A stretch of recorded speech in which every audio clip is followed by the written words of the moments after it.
അത് ഒരുത്തനും അവന്റെ ഗ്യാങ്ങും. അവൻ ഒറ്റയ്ക്കായിരുന്നെങ്കിൽ കാണായിരുന്നു. ദേവ് നെർവസ് ആയിരുന്നു.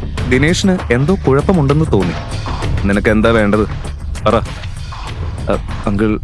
അങ്കിളിന്റെ കയ്യിൽ ഇത് ഹാൻഡിൽ ചെയ്യാൻ പറ്റുന്ന ആളുകളുടെ കോണ്ടാക്ട്സ് ഇല്ലേ? എനിക്കൊരാളുടെ കാലുകൾ ഓടിക്കണം. എനിക്ക് ആ നമ്പറും തരൂ, ഞാൻ അവരെ വിളിക്കാം. ദിനേഷിന് പെട്ടെന്ന് കാര്യം മനസ്സിലായി. അയാൾ ശബ്ദം താഴ്ത്തി പറഞ്ഞു, ഒരച്ഛൻ എന്ന നിലയിലാണ് ഞാൻ പറയുന്നത്. ഇപ്പോ അതിന് പറ്റിയ സമയമല്ല. കാര്യങ്ങൾ ഇപ്പൊ തന്നെ ബുദ്ധിമുട്ടില്ല. ഇതെങ്ങാനും പുറത്തു പോയാൽ നമ്മളെല്ലാവരും ഫിനിഷ്ഡ്.